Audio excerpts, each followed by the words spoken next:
Well, good morning, good afternoon, good evening, good night. Wherever you are, I want to thank you for checking out my channel, the Cali Truck Stop Theater. Well, this is trucking tips today. I bet you're wondering why.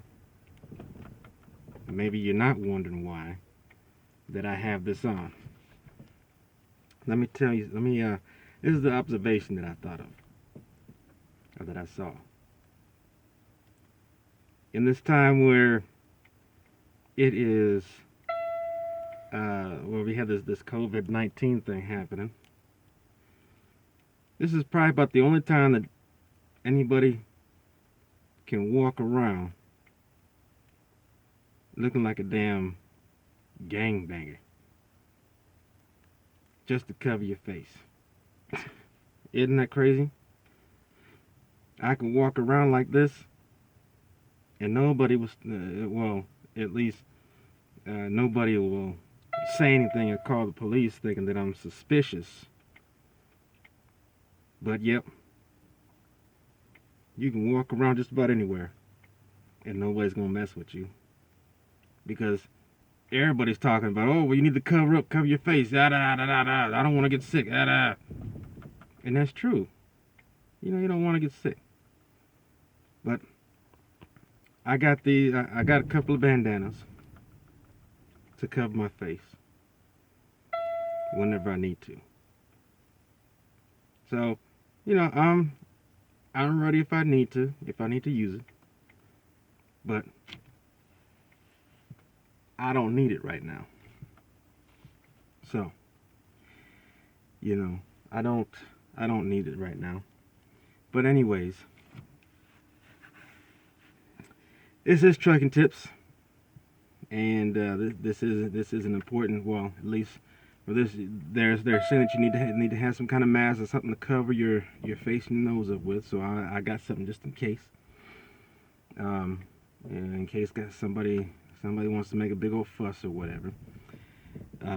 Or if I feel that if I'm going into a hot situation there, then I put it on. So I'm getting unloaded right now. I'm back on my regular route, my regular account, which is traveling to 48 states. But I I'll say this is like I'm supposed to travel to 48 states, but it seems like I just travel four, and that's the Midwest pretty much. But on occasion I do disperse out from the upper Midwest, you know. So yeah, right now I'm out here in Illinois getting unloaded, and so anyways, yes, um, I want to talk about this. Um, okay, so I'll just go back to some past experience that I've had. You know, when I was in the military, I was a crew chief. If you don't know what a crew chief is, um, it's an aerospace maintenance technician. Um, in layman's terms, that is, well, see, crew chief is the slang for aerospace maintenance technician, which is the professional word. But for the layman, I was a mechanic. Okay, um, I was the crew chief on the aircraft is they are the head mechanic for the aircraft. They're the ones that has their names on the well, if you're depending on how your division or whatever operates, your name is plastered on the plane along with the pilot of that aircraft.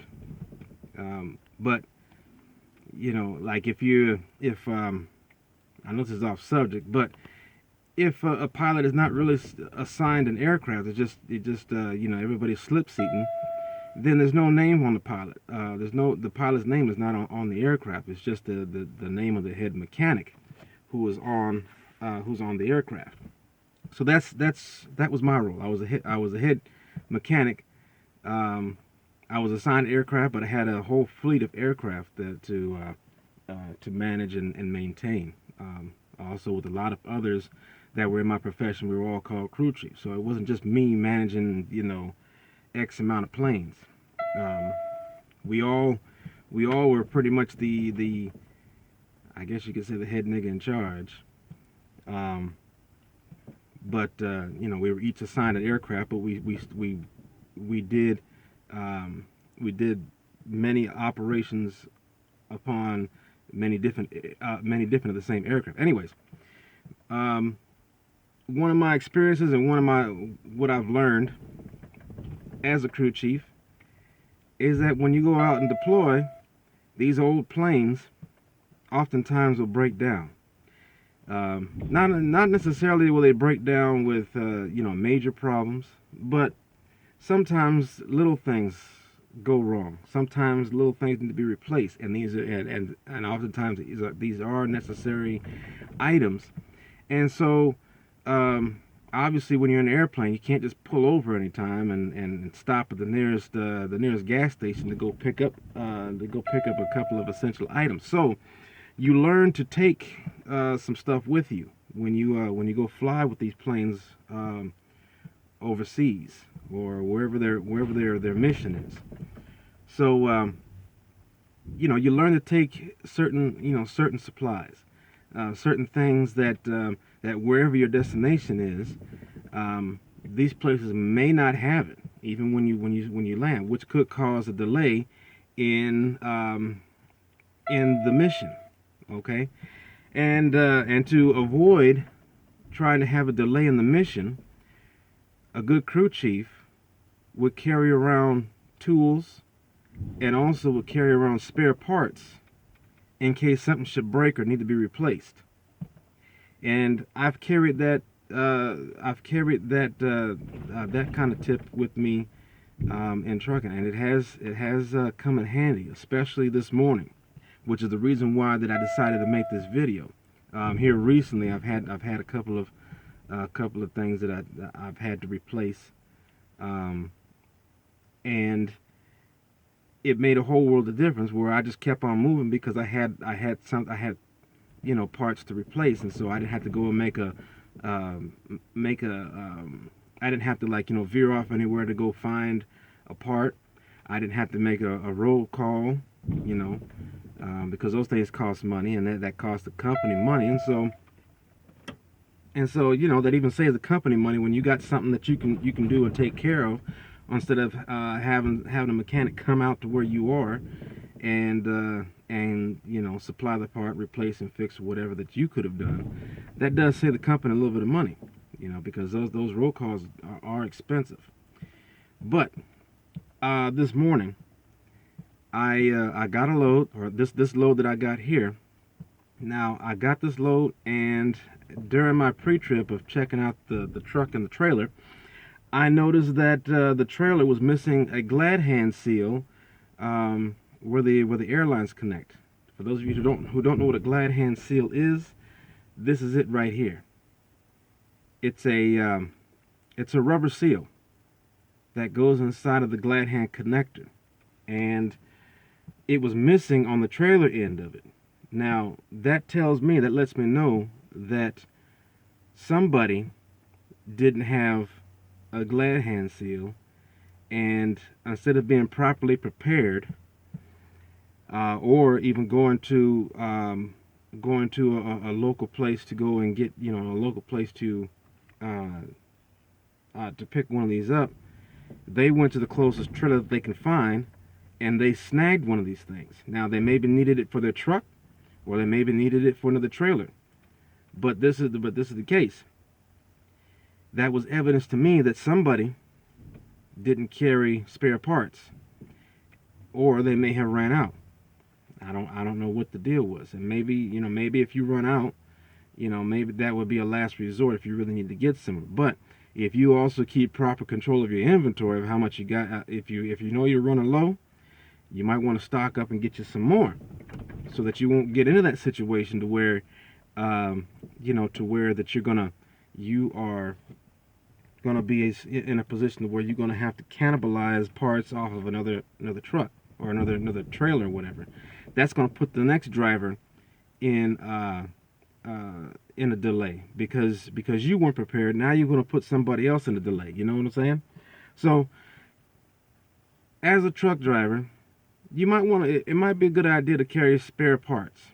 Okay, carry spare parts with you because it does come in handy. Um, especially especially now in my case. Now this is something else that just happened recently. Um, about a month ago now, I just I it's about probably about 3 weeks, maybe going on 4 weeks now. So about a month. I just got my truck out of the shop. Okay, I told the shop, and this was in Omaha. This is in Omaha. I told the mechanics there, which the mechanic that was addressing my issues, he did write everything down. However, whoever was assigned to my truck to fix it didn't do everything that they were supposed to do. Now that irritates me, you know, to no end because who knows what else wasn't looked at and wasn't checked out. I don't know exactly. You know, there's a lot of things that was found that was fixed, and there was things that I had mentioned that wasn't fixed. And for instance, fuses. There's fuses on this truck that needs to that I mentioned. Well, it wasn't so much that I mentioned the fuses, but I mentioned symptoms that would lead to checking the fuse box to make sure that the fuses were all intact. And you know, I got my truck back. I got my truck back with some of the lights still not working on the truck, and I'm still, you know, going to be troubleshooting with that because I'm thinking there's more fuses that need to be replaced. But what I did was I just took care of some of the more important things. Now my left turn signal lights for my trailer was not properly working. So I did do some troubleshooting, and I found that fuses. See, you got to keep let me see if there we go. You got to keep some of these things around. You know, too. There's many different types of fuses depending on the load that circuit is bearing. Okay, so I had to go change a couple of fuses. I changed at least 3 of them that were burnt out. Now, I did mention that I was seeing smoke coming out of the column of my out of the steering column of my truck. Now, at the time, I didn't think about to check the fuses, but it makes sense. Plus, if you actually do some some troubleshooting, that I came to the conclusion that the smoke that was coming out, the little puff of smoke that I would see coming out every once in a while, was a fuse blowing. That's what that was, or that's my assumption. You know, my experience and my troubleshooting skills lead me to believe that that's what that was, because I didn't see the puff of smoke all the time. It was just you know, small little puffs of smoke. And so with my experience and my troubleshooting, all that, my conclusions came to be about that these were fuses that was actually you know, failing. I haven't seen anything happen here lately, but I'm going to go through and check every fuse and make sure that every fuse is properly, or is still good. And I just might replace every fuse just for the hell of it. But that irritates the hell out of me because it is something that is very important. You know, when you see stuff like smoke, especially, that's a problem, because that could mean that you could have something that it could be that one time where something has probably sparked and probably even caused a little small fire. So when you see smoke, something is burning, and you need to get that checked out really quick. So the reason why I'm upset about that is because I had this truck in the shop for a week, and I got it back with still some things that are not fixed on it.